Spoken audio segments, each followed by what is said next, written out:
Aku dicerai tepat setelah rumah atas namaku dijual 5 miliar rupiah. Tanpa izinku, tanpa sepengetahuanku. Saat semua orang mengira aku hancur dan kalah, mereka tidak tahu satu hal.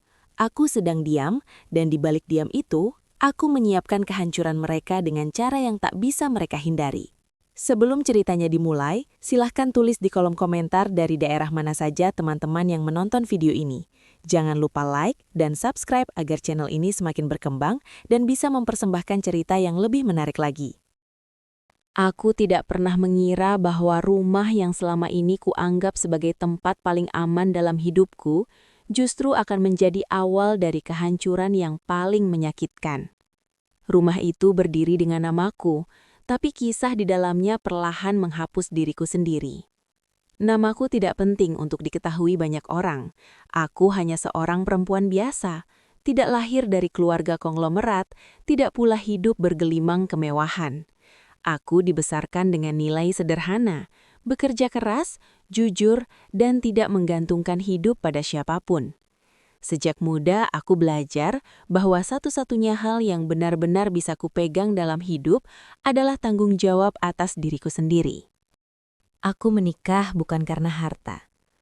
Aku menikah karena cinta.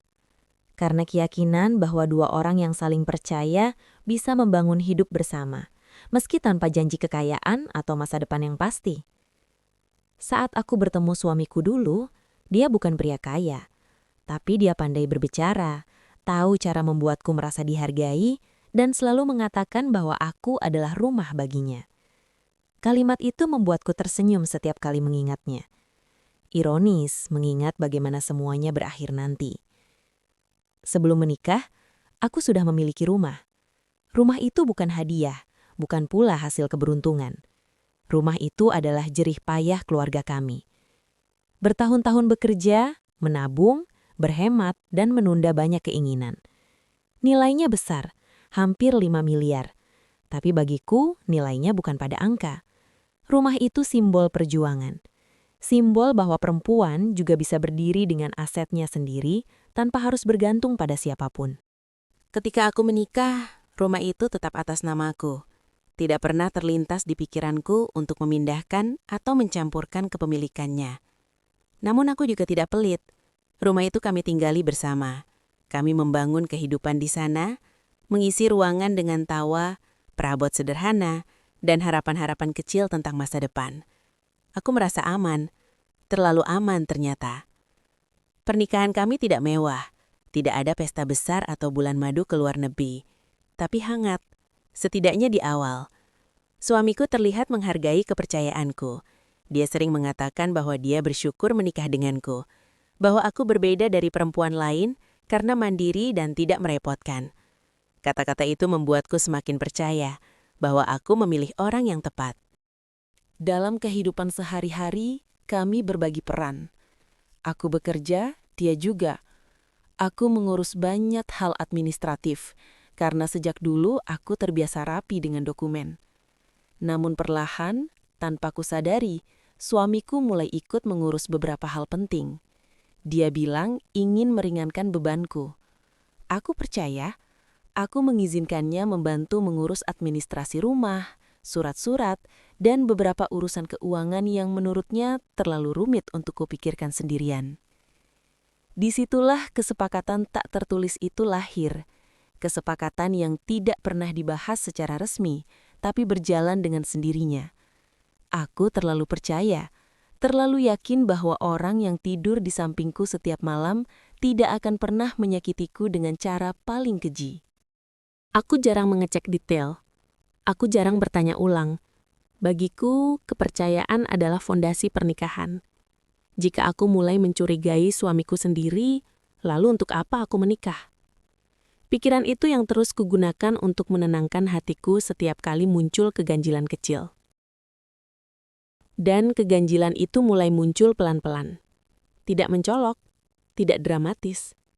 Justru terlalu halus untuk disebut sebagai masalah. Suamiku mulai sering membicarakan soal properti, tentang nilai rumah yang naik, tentang teman-temannya yang pintar investasi, tentang bagaimana rumah seharusnya dianggap sebagai aset bersama, bukan sekedar tempat tinggal. Nada bicaranya berubah setiap kali topik rumah muncul. Dulu ia menyebut rumah itu rumah kita. Lama-lama menjadi aset kita. Lalu suatu kali, tanpa sadar ia menyebutnya rumah keluarga. Kata-kata itu terdengar sepele, tapi entah mengapa dadaku terasa tidak nyaman setiap mendengarnya. Aku sempat merasa aneh, tapi aku menepisnya. Aku bilang pada diriku sendiri bahwa aku hanya terlalu sensitif, bahwa aku seharusnya bersyukur punya suami yang memikirkan masa depan. Lagi pula, dia tidak pernah secara terang-terangan meminta apapun, tidak pernah memaksa. Semua dibungkus dengan nada manis dan logika yang terdengar masuk akal. Konflik batinku semakin sering muncul. Ada bagian dalam diriku yang ingin bertanya lebih jauh, ingin memastikan semuanya aman. Tapi ada juga bagian lain yang takut merusak keharmonisan hanya karena prasangka. Aku tidak ingin menjadi istri yang curiga berlebihan. Aku memilih diam, memilih percaya. Setiap kali aku ragu, aku mengingat kembali awal pernikahan kami.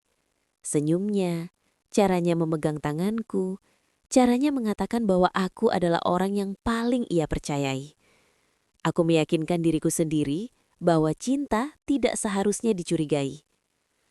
Aku tidak tahu bahwa di balik kepercayaanku itu ada rencana yang sedang disusun perlahan, bahwa rumah yang selama ini kupandang sebagai tempat pulang, sebagai simbol keamanan, diam-diam sedang disiapkan menjadi tiket kejatuhanku.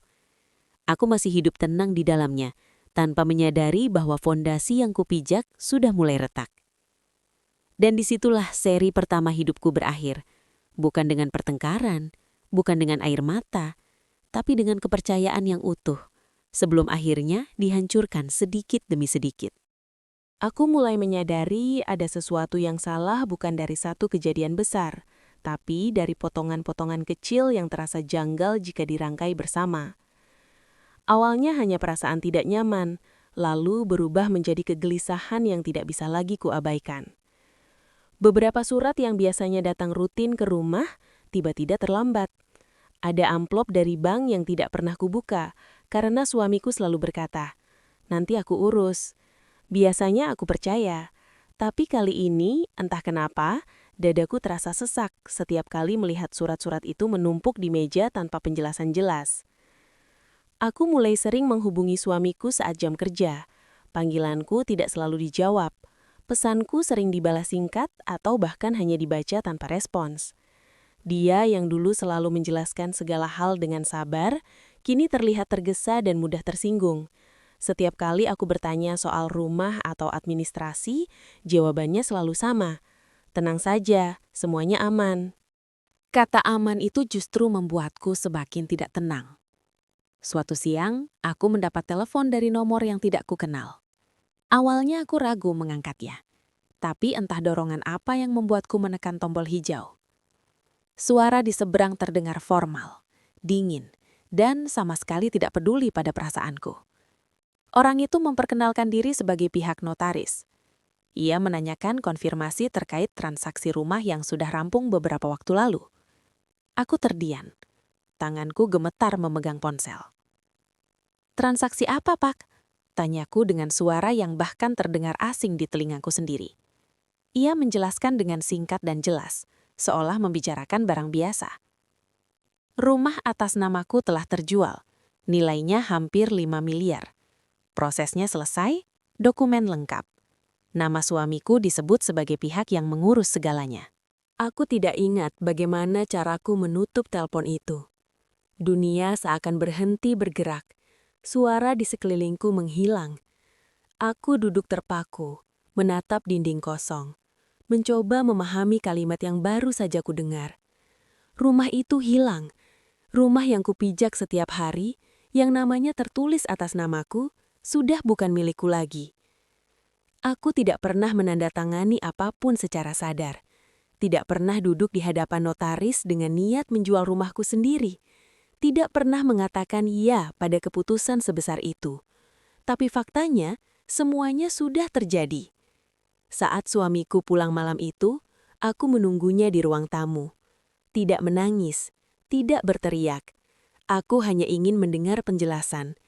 Aku ingin percaya bahwa ini semua hanya kesalahpahaman besar yang bisa diluruskan. Namun sejak ia melangkah masuk, aku tahu harapan itu sia-sia.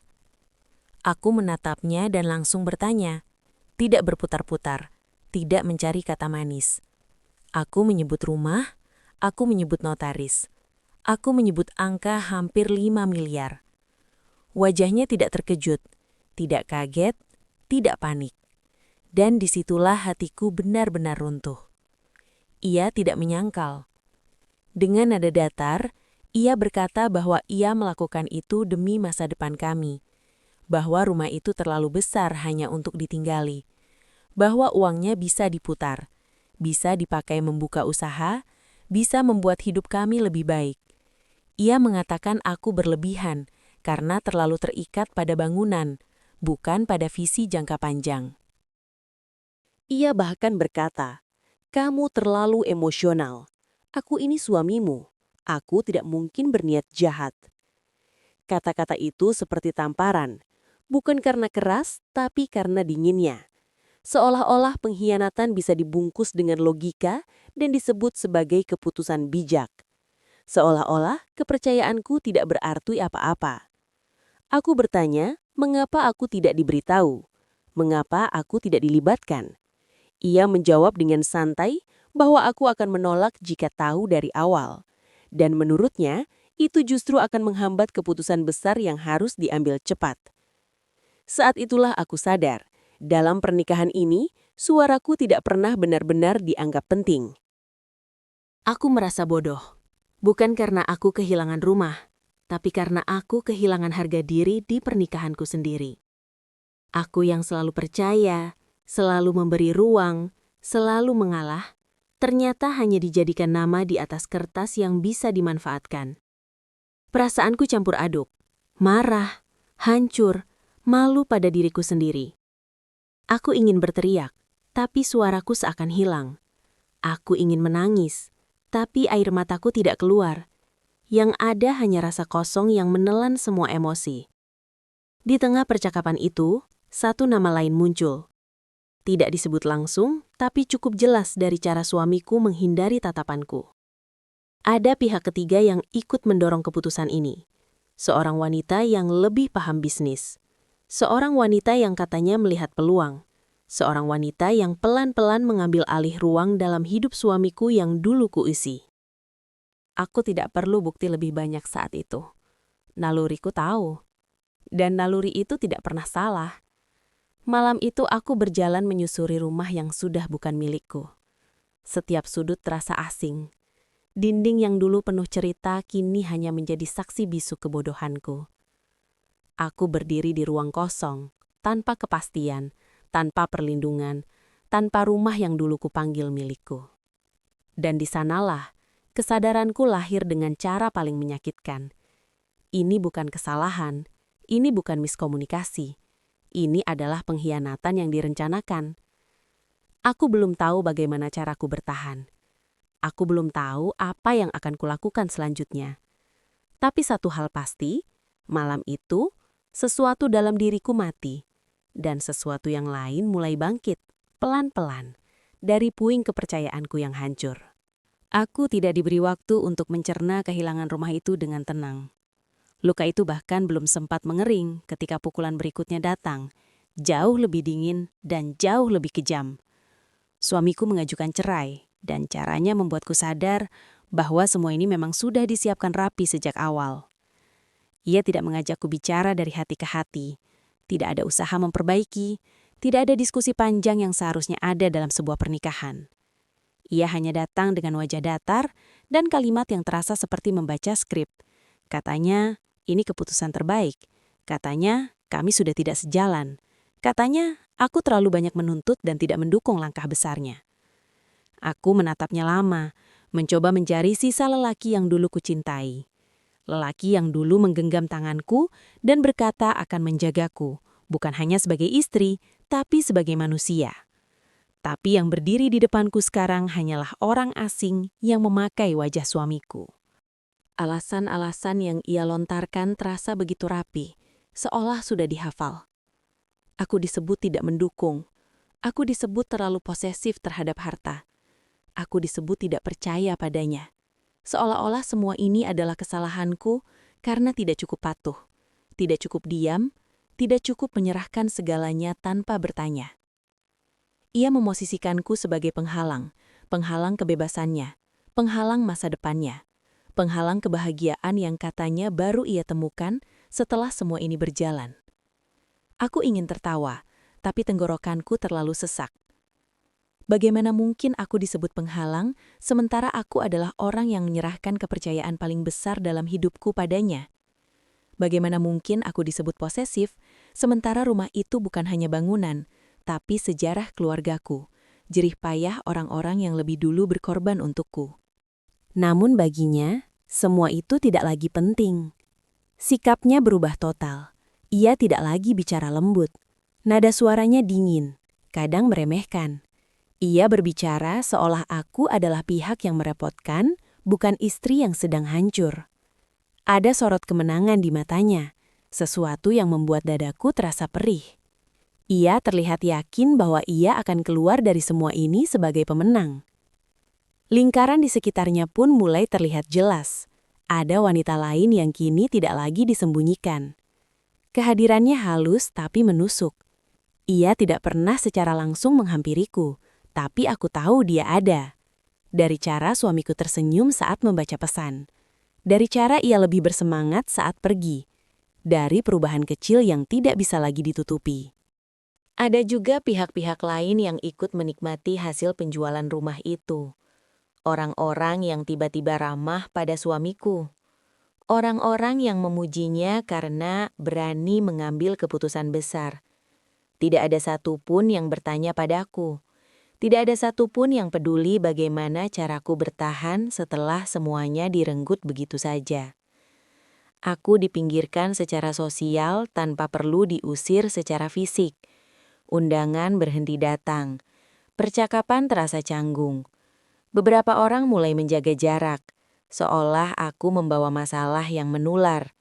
Ada yang berbisik, ada yang pura-pura tidak tahu, ada yang bahkan diam-diam menyalahkanku karena dianggap gagal mempertahankan rumah tangga. Aku merasa sendirian dengan cara yang belum pernah kurasakan sebelumnya. Hari-hari setelah gugatan cerai itu berjalan seperti kabut tebal. Aku bangun pagi tanpa tujuan jelas. Aku duduk lama memandangi dinding. Kadang aku menangis tanpa suara. Kadang aku hanya menatap kosong sampai malam tiba. Malu rasanya mengakui bahwa aku, yang selama ini merasa cukup kuat dan mandiri, bisa runtuh sedalam ini. Tapi di tengah keterpurukan itu, pikiranku perlahan mulai jernih. Aku mulai mengingat detail-detail kecil yang dulu kuabaikan. Cara suamiku terlalu cepat mengurus administrasi, cara ia selalu memintaku menandatangani sesuatu tanpa penjelasan lengkap. Cara ia mulai menyebut rumah itu sebagai aset bersama. Padahal namaku tertulis jelas di sana. Semua itu kini membentuk pola yang tidak bisa lagi kusebut kebetulan. Aku sadar, aku tidak sedang kalah karena bodoh. Aku hampir kalah karena terlalu percaya. Kesadaran itu menyakitkan, tapi juga membangunkanku. Untuk pertama kalinya sejak semua ini terjadi, aku berhenti menyalahkan diriku sendiri. Aku berhenti bertanya apa yang kurang dariku sebagai istri. Aku mulai bertanya, apa yang sebenarnya mereka rencanakan sejak awal? Aku menangis lagi suatu malam. Tapi, tangisan itu berbeda. Bukan lagi tangisan kehilangan suami. Bukan karena rumah yang sudah berpindah tangan. Aku menangis karena menyadari betapa dekatnya aku kehilangan diriku sendiri. Harga diriku, kendaliku, suaraku. Dan di sela air mata itu, ada tekad yang mulai tumbuh. Kecil, tapi nyata. Jika mereka mengira aku akan runtuh selamanya, mereka salah. Jika mereka mengira aku akan menghilang dengan kepala tertunduk, mereka keliru. Aku mungkin terluka, tapi aku belum selesai.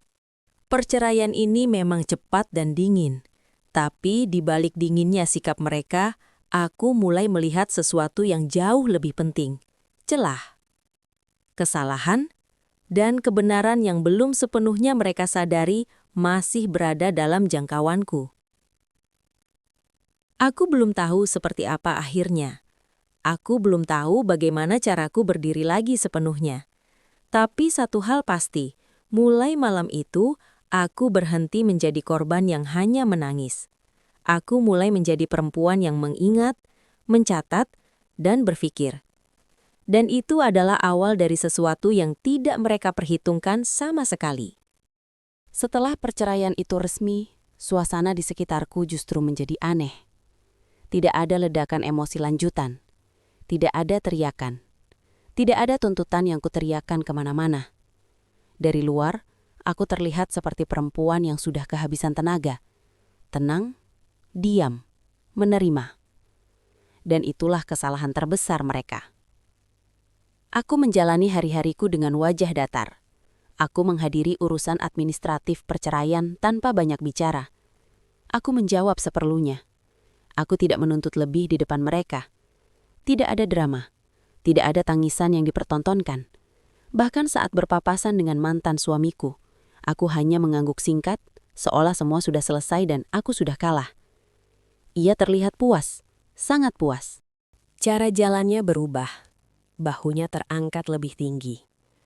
Nada bicaranya ringan, bahkan sesekali terdengar meremehkan.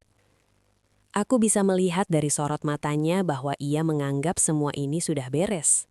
Rumah sudah terjual, uang sudah berpindah, perceraian sudah terjadi. Dan aku, menurutnya, hanyalah sisa masalah kecil yang akan menghilang dengan sendirinya. Pihak di sekelilingnya pun ikut merasa aman. Mereka mengira aku tidak paham hukum, mengira aku tidak tahu apa-apa selain menangis, mengira aku perempuan biasa yang hidupnya bergantung penuh pada suami, dan sekarang kehilangan pegangan. Aku membiarkan mereka berpikir begitu. Di balik ketenangan palsu itu, aku mulai bergerak.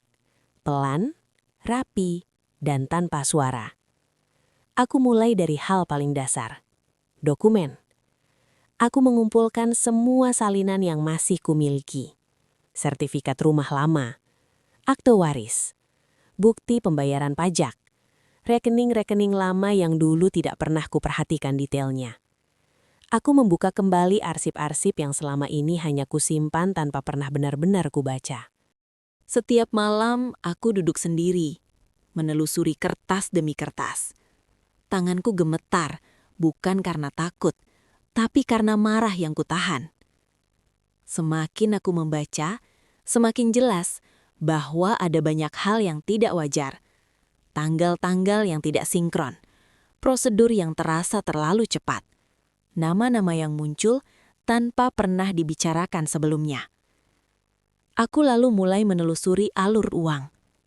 Ini bagian yang paling menyakitkan sekaligus paling membuka mata.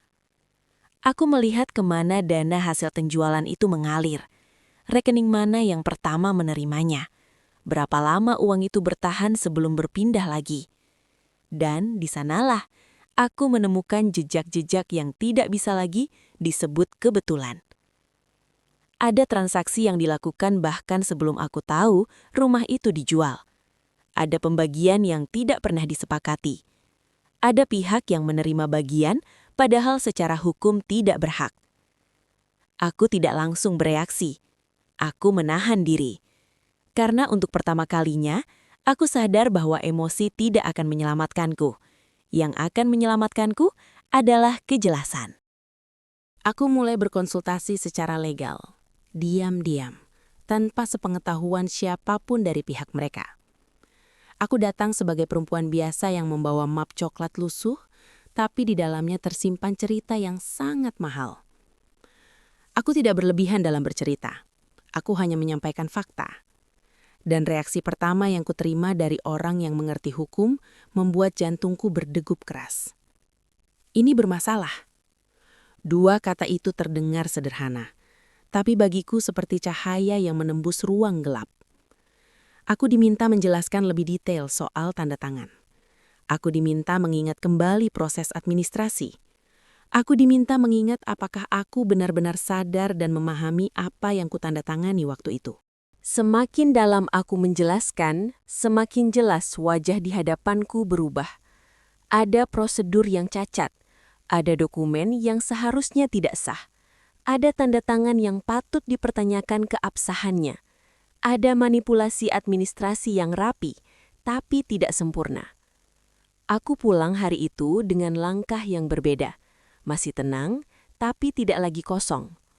Untuk pertama kalinya sejak rumah itu hilang, aku merasa tidak sepenuhnya dirampas. Karena kebenaran ternyata meninggalkan jejak. Dan jejak itu tidak bisa dihapus hanya dengan rasa percaya diri palsu dan senyum kemenangan. Di rumah kecil tempatku tinggal sementara, aku duduk lama memandangi langit-langit. Aku mengulang kembali semua kejadian di kepalaku. Semua kata-kata yang dulu membuatku ragu untuk bertanya. Semua momen ketika aku memilih diam demi menjaga pernikahan. Semua keputusan yang dulu kuanggap sebagai bentuk cinta, tapi ternyata menjadi pintu masuk bagi pengkhianatan. Aku tidak lagi menyalahkan diriku. Aku justru berterima kasih pada diriku yang sekarang. Karena ia akhirnya bangun. Aku mulai menyusun semuanya dengan rapi. Tidak ada langkah impulsif. Tidak ada ancaman kosong. Aku menyusun garis waktu. Aku menyusun urutan kejadian. Aku memastikan setiap pernyataanku bisa didukung oleh data. Aku belajar istilah-istilah yang dulu terasa asing. Aku membaca, bertanya, dan mencatat. Sementara itu, di sisi lain, mereka semakin lengah. Mantan suamiku semakin jarang menghubungiku. Yakin aku sudah tidak berdaya. Lingkarannya mulai menikmati uang itu dengan terang-terangan. Ada yang membeli barang mahal. Ada yang bepergian. Tidak ada lagi usaha menyembunyikan apapun. Mereka tidak tahu bahwa setiap kecerobohan itu justru memperkuat posisiku. Di dalam hatiku ada kalimat yang terus berulang, seperti doa sekaligus peringatan. Diam bukan berarti bodoh. Sabar bukan berarti kalah. Kadang, diam adalah satu-satunya cara untuk melihat semuanya dengan jelas, tanpa kabut emosi. Aku tidak sedang menyiapkan balasan dengan teriakan. Aku tidak ingin menjatuhkan siapapun dengan drama. Aku tidak ingin terlihat seperti perempuan yang dendam. Balasanku jauh lebih tenang, dan justru karena itu, jauh lebih berbahaya bagi mereka. Aku menyiapkannya dengan data, dengan bukti, dengan kebenaran yang tidak bisa diputar-balikan. Dan saat mereka masih mengira aku sudah selesai, sudah hancur, sudah kalah, aku tahu satu hal dengan pasti. Permainan ini belum berakhir. Baru saja dimulai. Hari itu akhirnya datang. Hari yang selama ini hanya hidup di kepalaku. Di catatan-catatan kecil, di berkas-berkas yang kususun rapi dalam map tebal berwarna gelap. Aku datang lebih awal dari jadwal. Bukan karena gugup, tapi karena aku ingin menenangkan diriku sendiri sebelum semua wajah itu kembali hadir di hadapanku. Ruang pertemuan terasa dingin.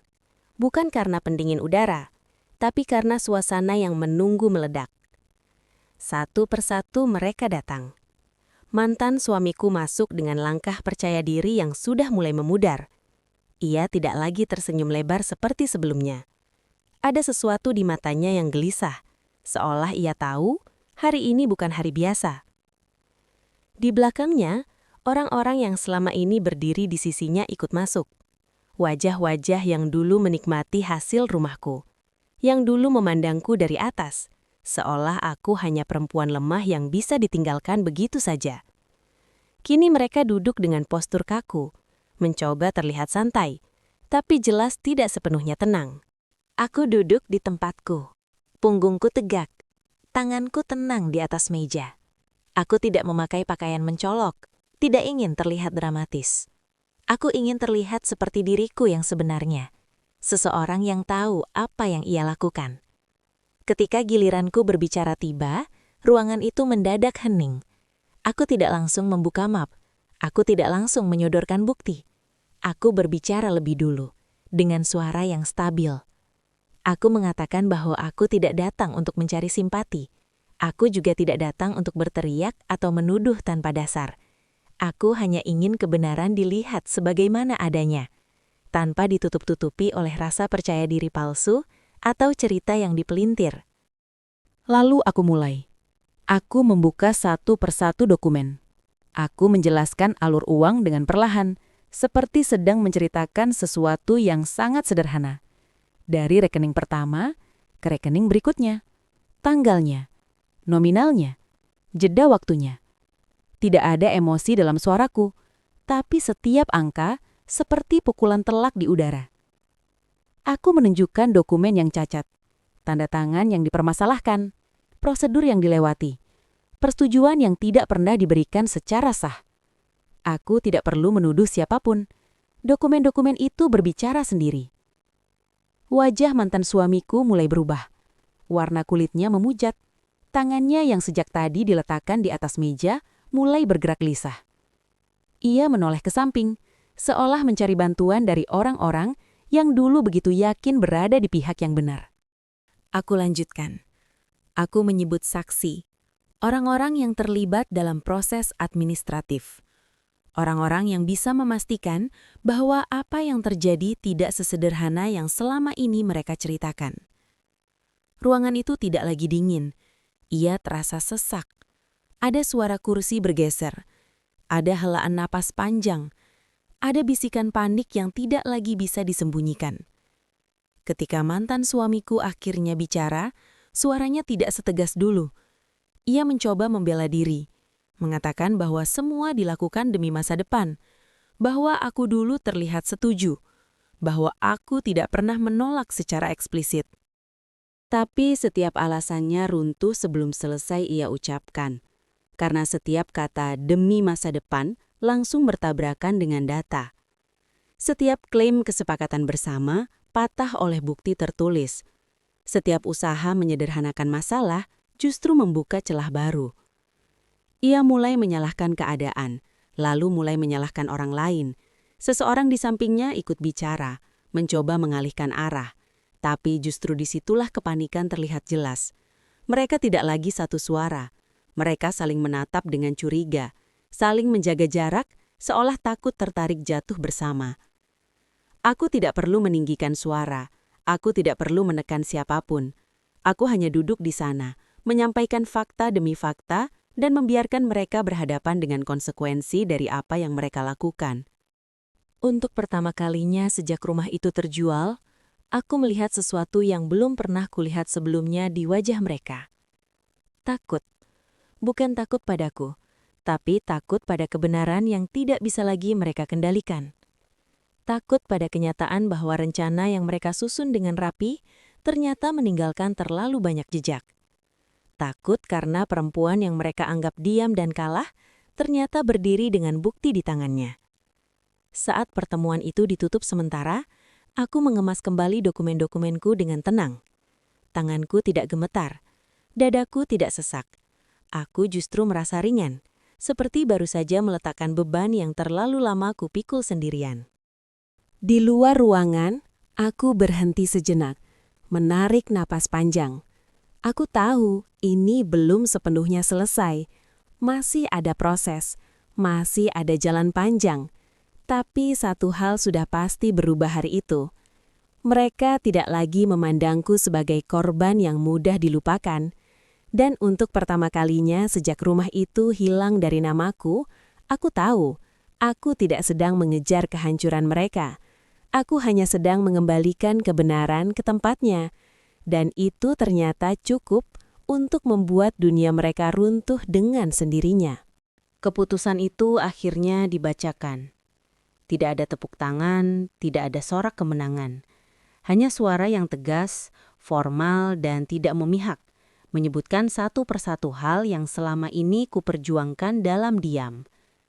Hak-hakku diakui, bukan karena aku berteriak paling keras, bukan karena aku menangis paling pilu, tapi karena fakta-fakta yang tidak bisa mereka sangkal lagi berdiri di atas meja, disusun rapi, dan berbicara lebih lantang daripada emosi siapapun. Nama baikku dinyatakan bersih. Tidak ada lagi narasi bahwa aku perempuan yang menghambat, posesif, atau tidak mendukung. Semua cerita yang dulu mereka sebarkan runtuh dengan sendirinya, karena ternyata tidak pernah punya dasar selain pembenaran diri. Keuntungan yang mereka nikmati selama ini hilang satu persatu. Alur uang dibekukan, kesepakatan yang cacat dibatalkan. Pihak-pihak yang dulu begitu percaya diri, kini harus menghadapi akibat dari keputusan mereka sendiri. Tidak ada lagi senyum menang di wajah mereka. Yang tersisa hanya ekspresi kosong dan kelelahan. Aku mendengarkan semuanya dengan tenang. Aku tidak merasa perlu menatap mereka terlalu lama. Aku juga tidak merasa ingin melihat mereka jatuh lebih jauh. Bagiku, cukup sampai di sini. Keadilan bukan tentang balas dendam, tapi tentang menghentikan ketidakadilan agar tidak terus berjalan. Saat semuanya selesai, aku berdiri dan merapikan tasku. Tidak ada ucapan sindiran yang keluar dari mulutku. Tidak ada kata-kata tajam yang ingin kusampaikan sebagai penutup. Aku memilih pergi dengan langkah yang sama tenangnya seperti saat aku datang. Di luar gedung itu, aku berhenti sejenak. Udara terasa berbeda, lebih ringan. Mungkin karena untuk pertama kalinya setelah sekian lama, aku tidak lagi menahan apapun di dadaku. Aku tidak lagi bertanya-tanya apakah aku salah mempercayai diriku sendiri. Aku tidak lagi meragukan kewarasanku. Aku memang kehilangan rumah itu, tempat yang dulu kupikir akan menjadi ruang aman seumur hidup. Tapi aku tidak kehilangan harga diriku. Dan itu ternyata jauh lebih penting daripada bangunan semahal apapun. Hidup setelah semua ini tidak otomatis menjadi mudah. Tidak ada keajaiban instan. Ada hari-hari di mana aku masih lelah. Ada malam-malam di mana kenangan lama muncul tanpa permisi. Tapi bedanya, kini aku menjalani semuanya dengan jujur, tanpa kepura-puraan, tanpa rasa takut bahwa seseorang diam-diam sedang mengambil hakku lagi. Aku membangun hidupku kembali pelan-pelan, dengan caraku sendiri, dengan batasan yang lebih jelas, dengan keberanian untuk bertanya, memeriksa dan melindungi diriku sendiri. Aku tidak lagi menyerahkan kendali hidupku kepada siapapun hanya karena cinta atau kepercayaan buta. Aku belajar bahwa diam tidak selalu berarti lemah. Kadang diam adalah cara seseorang mengumpulkan tenaga, menyusun langkah, dan memastikan ketika ia bicara, suaranya tidak bisa dihapus. Kini, ketika aku menoleh ke belakang, aku tidak lagi merasa marah. Aku tidak lagi ingin menyalahkan. Semua itu sudah berlalu. Yang tersisa hanyalah pelajaran pahit yang membentukku menjadi versi diriku yang lebih kuat. Aku dicerai setelah rumahku terjual 5 miliar. Balasanku bukan amarah, bukan teriakan, tapi kebenaran yang membuat mereka kehilangan segalanya.